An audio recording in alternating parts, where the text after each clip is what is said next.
Assalamualaikum warahmatullahi wabarakatuh. Perkenalkan, nama saya Pradia Fernando dengan NIM C1C021205. Baiklah, di sini saya akan mempresentasikan materi perpajakan. 1. PPN. PPN adalah pungutan yang dikenakan dalam setiap proses produksi maupun distribusi. Itu alasannya kita sering menemukan PPN dalam transaksi sehari-hari, sebab dalam PPN pihak yang menanggung beban pajak adalah konsumen akhir atau pembeli. Ada beberapa barang dan jasa yang tidak termasuk dalam pungutan PPN. Salah satunya adalah barang hasil pertambangan atau hasil pengeboran yang diambil langsung dari sumbernya, dan jasa pelayanan sosial. Penentukan besaran tarif PPN diatur dalam Undang-Undang Nomor Tahun 2009 tentang pajak pertambahan nilai barang dan jasa dan pajak penjualan atas barang mewah. Berikut ini daftar PPN. Tarif PPN 0% berlaku untuk ekspor barang kena pajak berwujud, barang kena pajak tidak berwujud, dan ekspor jasa kena pajak. Tarif PPN 10% berlaku untuk semua produk yang berada di dalam negeri, termasuk di daerah Z dan landasan kontinen yang di dalamnya berlaku undang-undang yang mengatur tentang kepabeanan. Tarif PPN atas barang mewah ditetapkan paling rendah 10% dan paling tinggi 200%. Khusus untuk barang dan jasa, tarif dari PPN 10%. Besar tarif tersebut masih dapat diubah menjadi peluang paling rendah 5% hingga paling tinggi 20% mengikuti peraturan pemerintah yang berlaku. 2. PPNBM. Pajak penjualan atas barang mewah merupakan pajak yang dikenakan pada barang yang tergolong mewah yang dilakukan oleh produsen untuk menghasilkan dan atau mengimpor barang tersebut dalam kegiatan usaha pekerjaan. Salah satu alasan kenapa pemerintah menangkap bahwa PPNBM ini penting adalah untuk mengendalikan pola konsumsi atas barang yang tergolong mewah. Barang-barang yang tergolong mewah harus dikenai PPNBM ialah barang yang bukan kebutuhan pokok, hanya bisa dikonsumsi masyarakat tertentu, hanya dikonsumsi oleh masyarakat berpenghasilan tinggi, dan konsumsi hanya untuk menunjukkan status atau kelas sosial. Menurut Pasal 8 Undang-Undang Nomor 42 Tahun 2009, tarif pajak penjualan atas barang mewah ditetapkan paling rendah 10% dan paling tinggi sebesar 200%.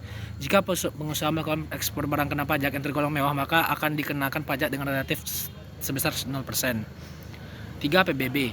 Pajak bumi dan bangunan adalah pungutan atas tanah dan bangunan yang muncul karena adanya keuntungan dan atau kedudukan sosial ekonomi bagi seseorang atau badan yang memiliki suatu hak atasnya atau memperoleh manfaat dari badannya. Contoh objek bumi adalah sawah, ladang, kebun, dan lainnya. Contoh objek bangunan adalah rumah tinggal, bangunan usaha, gedung beringkat, dan lainnya.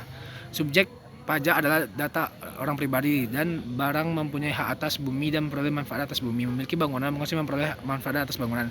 Namun, objek pajak tersebut memiliki kriteria tertentu tercantum dalam Undang-Undang Nomor 12 Tahun 1994 tentang Kesehatan, Pendidikan, dan Kebudayaan Nasional yang tidak mencari keuntungan. Tarif pajak bumi dan bangunan berlaku sejak dahulu hingga saat ini masih sama, yakni sebesar 0,5%.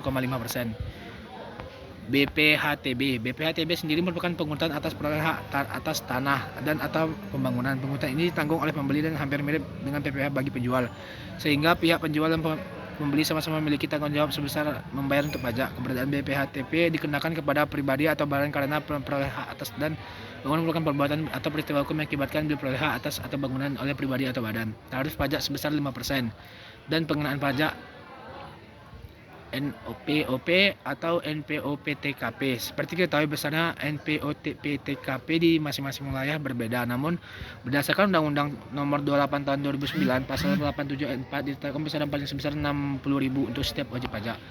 Bea Materai.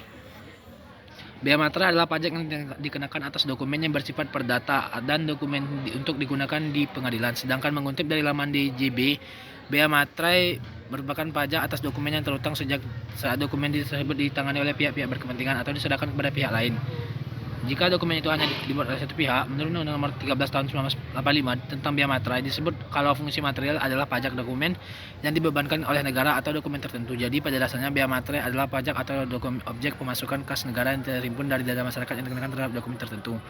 Subjek bea materai pihak yang menerima atau mendapatkan manfaat dokumen, kecuali pihak yang bersangkutan menentukan berbeda. Jika dokumen tersebut dibuat secara sepihak seperti kwitansi, bea materai terhutang oleh penerima kwitansi. Jika dokumen dibuat oleh dua pihak atau lebih seperti surat perjanjian, masing-masing pihak terhutang bea materai. Dokumen yang dikenakan materai adalah surat perjanjian, akta notaris, surat yang sejumlah uangnya sudah berharga. Sekedar mengingatkan, tarif tunggal bea materai 10.000 sudah berlaku sejak 1 Januari 2021, sementara materai 3.000 dan 6.000 masih berlaku selama masa transisi hingga 31 Desember 2021. Baiklah, hanya ini dapat saya sampaikan. Kalau ada kata-kata yang salah mohon dimaafkan. Wabillahi taufiq. Wassalamualaikum warahmatullahi wabarakatuh.